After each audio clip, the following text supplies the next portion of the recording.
C'est parti pour une nouvelle édition du journal sur Héritage Télévision. Voici le titre. En justice, le tribunal de grandes instances de Kinshasa-Gombe s'est déclaré incompétent pour juger l'ancien administrateur général de l'Agence nationale des renseignements, Kalev Mutombo, poursuivi des faits d'arrestation arbitraire et traitement cruel. La décision a été rendue publique le jeudi dernier. Vous aurez les détails avec Mandela Longa dans ce journal. Et puis, dans la province du Sankourou, près des 100 familles sont sans abri dans le territoire des Lusambo. Ils vivent à la Belle Étoile depuis le mardi dernier suite aux affrontements qui ont opposé le même mardi les habitants du village des Momins. Voilà tout pour les titres. Bienvenue à tous, si vous nous rejoignez sur la télévision à Grande Vision. D'abord, cette actualité en bref. Le Premier ministre Jean-Michel Samalukonde Kyenge a échangé le jeudi dernier à la primature avec l'ambassadeur du Royaume de Belgique en RDC. Au menu des échanges, les grandes questions relatives à l'état des relations bilatérales entre les deux pays, l'état d'avancement des grands projets de la coopération belgo-congolaise, ainsi que des questions de relations multilatérales dans le cadre de l'Union européenne ont été abordées par les deux personnalités. Joe Indeku était également porteur d'un message de félicitations du chef de gouvernement du Royaume de Belgique à son homologue congolais. Autre titre dans ce journal, le ministre du Plan, Christian Mwandou, a reçu en audience le jeudi dernier l'ambassadrice de la Grande-Bretagne en République démocratique du Congo, Emily Meltzman. L'éducation, la santé, la sécurité et le climat des affaires étaient parmi les points abordés au menu de cette rencontre. À l'issue de l'audience, l'ambassadrice britannique en RDC a annoncé l'appui de son pays pour la pacification dans la partie est de la République. J'ai au prix de la suivre dans ses propos recueillis par Bienvenue Moussoy. Merci beaucoup. J'ai rencontré le ministère du Plan et j'ai échangé avec lui sur la coopération britannique ici en RDC dans plusieurs secteurs. Par exemple, l'éducation et la santé, mais aussi pour contribuer aux efforts du gouvernement de mettre fin au conflit à l'Est et aussi d'améliorer le climat des affaires pour attirer plus d'investisseurs internationaux dans ce pays. Il y a un peu trop à mentionner à ce moment, mais dans les secteurs dont j'ai parlé, éducation, santé, amélioration du climat des affaires, ça inclut aussi des investissements dans l'agriculture et aussi l'électricité durable comme les panneaux solaires, mais aussi dans la bonne gouvernance, aussi le conflit et la stabilisation à l'est du pays. Et aussi, nous sommes un contributeur de la ITIE, qui est pour la transparence dans le secteur minier. Oui, bien sûr, c'était un grand échange. Nous connaissons déjà depuis son rôle dans la politique congolaise. Mais nous avons bien échangé au niveau pratique et nous allons continuer notre collaboration au niveau technique dans les semaines qui viennent.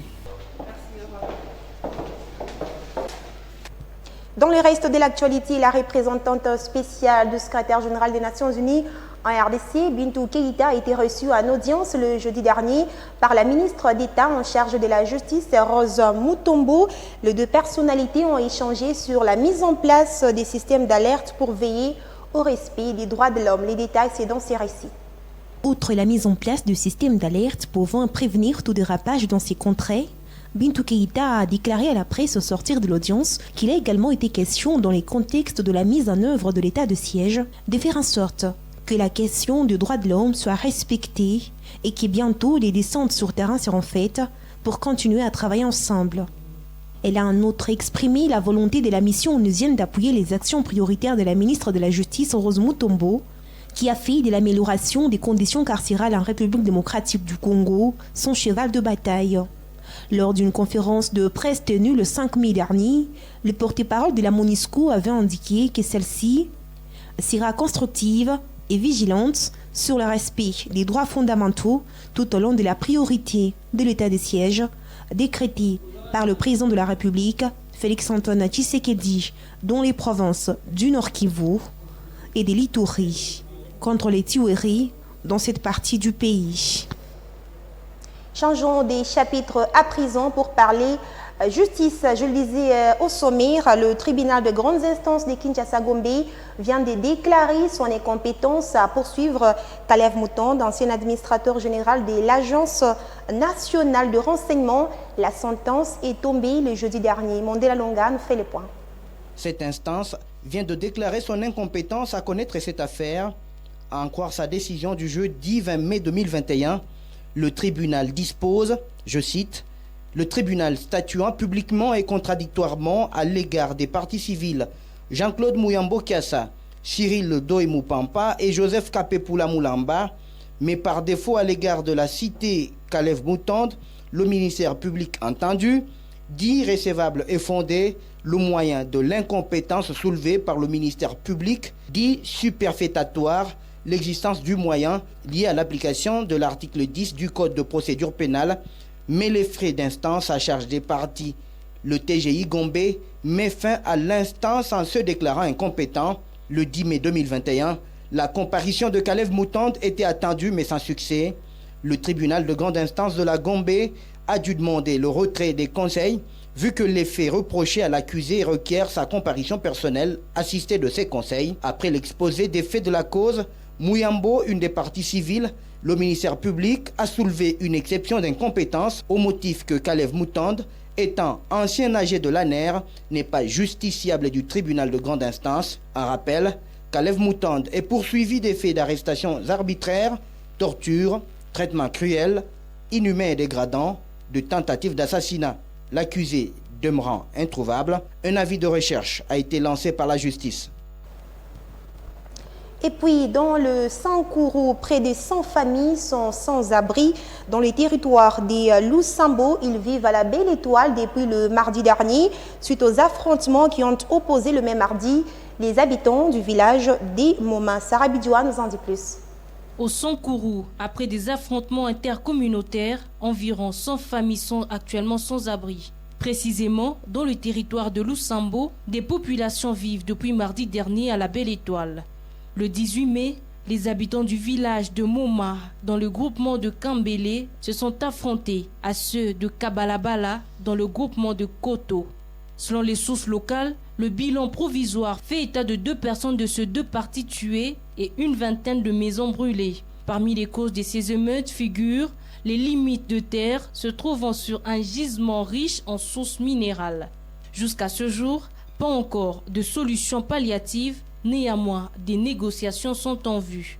En revanche, un nouveau gouvernement provincial du Sankourou a été publié mercredi 19 mai par arrêté provincial lu sur la RTNC Lusambo. Cette nouvelle équipe est composée de 10 membres, une équipe qui remplace un ancien gouvernement publié en octobre 2019, mais qui n'avait jamais été investi à la suite de la crise qui opposait pendant plusieurs mois l'Assemblée provinciale et l'ancien gouvernement. L'investiture de cette nouvelle équipe gouvernementale est attendue de tous pour mettre fin à ce conflit intercommunautaire. Parlons à présent de l'actualité dans la province du Haut-Katanga. Le gouverneur Jacques Kabula Katoué s'est fait présenter le jeudi dernier devant sa résidence officielle un camion de marque Fuso acheté grâce aux recettes générées par le bus que l'autorité provinciale avait offert à la population de Mufunga-Sampoué. Nous sommes dans le territoire de Mitouaba. Un reportage signé Esther Diour et Basile Bilali. Ce camion est le fruit du bus que le gouverneur de province, Jacques Kabula Katoué, avait octroyé il y a plus de 7 mois au secteur de Mufunga-Sampoué dans le territoire de Mitouaba lors de sa dernière visite d'itinérance dans cette partie du Haut-Katanga. Après avoir exercé, le bus a généré 23 000 $ qui ont permis l'achat de ce camion. En signe de reconnaissance, le chef Mufunga avait tenu personnellement à le présenter au gouverneur Jacques Kabula Katoué. Au nom de toute la population de son entité, le chef Mufunga a remercié le gouverneur Jacques Kabula Katoué. Nous sommes venus vous dire merci. Merci encore une fois. La population de Mitouaba vous reconnaît. Je pense que vous êtes un grand leader de Mitouaba. Pour sa part, le numéro 1 du Haut-Katanga s'est dit honoré et a applaudi ce geste. Il a par la même occasion appelé tous ceux qui avaient reçu du gouvernement provincial des grands bus à emboîter les pas. Il faut à tout prix amener les gens à prendre cette conscience et coup de chapeau aux animateurs parce que ce n'est pas facile. Et je crois que c'est suffisant pour nous en tant que gouvernement provincial pour applaudir l'action des gestionnaires des bus et nous leur promettons encore notre attention particulière pour que nous puissions les assister cette fois-ci dans d'autres domaines et que le développement soit à l'œuvre de tous. Ainsi, ce camion servira à prendre les fruits de récolte agricole du secteur Mufunga-Sampoué pour les acheminer vers les grands centres urbains et les produits des premières nécessités vers le territoire de Mitoaba. Avant de refermer ces journaux, parlons information au-delà de nos frontières. À Gaza, le cessez-le-feu décrété le jeudi soir est entré en vigueur, sonnant l'arrêt des 11 jours d'hostilité qui se solde par un bilan très lourd, 232 morts à Gaza, dont 65 enfants et 12 morts, dont un enfant côté israélien. L'Égypte, qui était à la manœuvre pour obtenir cette trêve, enverra sur place 2 délégations pour surveiller son application. 3 questions à Asni Abidi, politologue, directeur du Centre d'études et de recherches sur le monde arabe et méditerranéen à Genève. Mandela Lunga. Dès l'entrée en vigueur de la trêve, des milliers de Palestiniens ont célébré l'événement dans les rues du centre de Gaza City. Ceci est l'euphorie de la victoire, a lancé à la foule Khalil Al-Hayya, un ténor du mouvement, en promettant de reconstruire les maisons détruites par cette escalade militaire. Et des manifestations de joie se sont aussi multipliées dans des villes de la Cisjordanie occupée, tandis que l'armée israélienne ne faisait mention d'aucune nouvelle alerte à la roquette. Cet accord a été favorisé par l'Égypte, puissance régionale, entretenant à la fois des relations avec Israël et le Hamas, mouvement considéré comme terroriste par l'État hébreu, l'Union européenne et les États-Unis. Le président américain Joe Biden a estimé jeudi, peu avant son entrée en vigueur, que le cessez-le-feu à Gaza était en fait une vraie opportunité d'avancer vers la paix entre Israéliens et Palestiniens, tout en exprimant sa sincère reconnaissance à l'Égypte pour son rôle dans les négociations. Je suis convaincu que les Palestiniens et les Israéliens méritent tout autant de vivre en sécurité et de jouir d'un même niveau de liberté, de prospérité et de démocratie. Et le secrétaire général de l'ONU, Antonio Guterres, appelé à une reconstruction et un rétablissement rapide et durable qui soutiennent le peuple palestinien et renforcent leurs institutions. Le chef de la diplomatie américaine, Anthony Blinken, se rendra au Moyen-Orient dans les prochains jours pour y rencontrer ses homologues israéliens, palestiniens et régionaux et travailler ensemble à la construction d'un avenir meilleur pour les Israéliens et les Palestiniens, a annoncé jeudi le département d'État. Le cessez-le-feu est tombé après une réunion du cabinet de sécurité israélien regroupant le Premier ministre Benjamin Netanyahou, l'état-major de l'armée et des services de renseignement, qui a accepté à l'unanimité l'initiative égyptienne de cessez-le-feu bilatéral sans condition.